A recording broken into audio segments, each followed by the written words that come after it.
So hello guys, today I am going to cover the topics of direct taxation that are most expected। मतलब ये तो fix chapters है जो कि हमेशा आते हैं, प्लस ये वो लिस्ट है जो कि आपके एफर्ट्स थोड़े कम लगवाएगी क्योंकि ये कंपैरेटिवली काफ़ी इजी चैप्टर्स में आ जाते हैं जो इजी हैं बट स्कोरिंग डेफिनेटली है।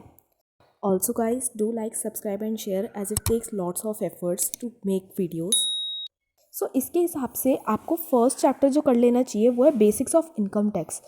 ये चैप्टर पहले तो बहुत ज़्यादा इजी था बट अब थोड़ा टाइम टेकिंग हो सकता है क्योंकि इसमें आपके अब इनकम टैक्स वाले जो default scheme and old scheme के हिसाब से आपको दोनों टैक्स रिजीम्स फॉलो करने पड़ेंगे। उसके लिए सारे टैक्स रेट्स याद करने पड़ेंगे, तो वो आपके बेसिक्स ही कवर होएगा।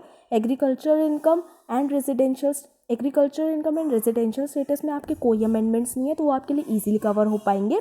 And I think income which do not form part of total income, ये कंपैरेटिवली थोड़ा सा कम, मतलब ये MCQ बेस्ड चैप्टर है जो कि MCQ में आने के इसके ज़्यादा चांसेस हो जाते हैं। So your second chapter that you must do is salary, because इसमें अमेंडमेंट्स काफ़ी कम है एंड इसका फिक्स क्वेश्चन है, मतलब एक ना एक क्वेश्चन तो पक्का आता ही है एंड MCQ में भी इसकी वेटेज होने वाली है।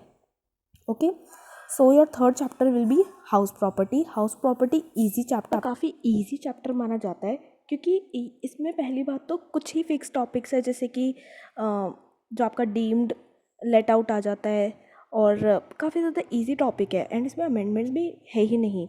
तो आपको ये चैप्टर ज़रूर कर लेना चाहिए क्योंकि ये कंपलसरी क्वेश्चन हैं, इनसे ये आते ही आते हैं। क्योंकि अब क्या है, आपको सिलेक्टिव स्टडी करनी ही पड़ेगी क्योंकि आपको 100 मार्क्स का जो सिलेबस है वो 50 में आएगा।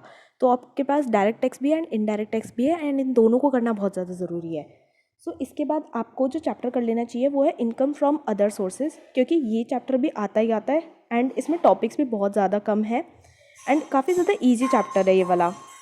एंड इसके अलावा आपको फिर जो नेक्स्ट चैप्टर है वो कर लेना चाहिए कैपिटल गेंस, क्योंकि कैपिटल गेंस अब जो इसके अलावा जो बाकी चैप्टर्स जो बच गए हैं उसके कंपैरेटिवली कैपिटल गेंस आपको इजी पड़ेगा क्योंकि आप अपने स्टडी मटेरियल से कवर करिए, बहुत बढ़िया है। एंड उसके अलावा इसका भी फिक्स क्वेश्चन एक्सपेक्टेड रहता ही रहता है।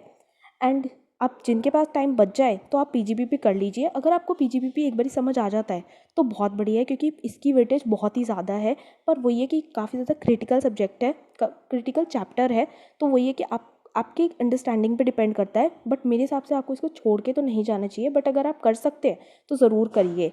एंड इसके अलावा आप लोगों को डिडक्शंस कर लेने चाहिए क्योंकि डिडक्शंस आपके नेट प्रॉफिट में भी काम आएंगे, नेट टैक्सेबल लाइबिलिटी के लिए भी काफ़ी काम आएंगे। उसी के बाद ही आप उस पर अपना टैक्स लगा पाएंगे ना, तो इसलिए आपकी टोटल इनकम निकालने के लिए वो भी बहुत ज़्यादा ज़रूरी है, डिडक्शंस। सो ये चैप्टर्स तो आपको करके जाने ही चाहिए। इसके अलावा तो आई डोंट थिंक सो इतना कुछ इंपॉर्टेंट है क्योंकि आपको सेलेक्टिव स्टडी करनी ही पड़ेगी। Thank you for watching.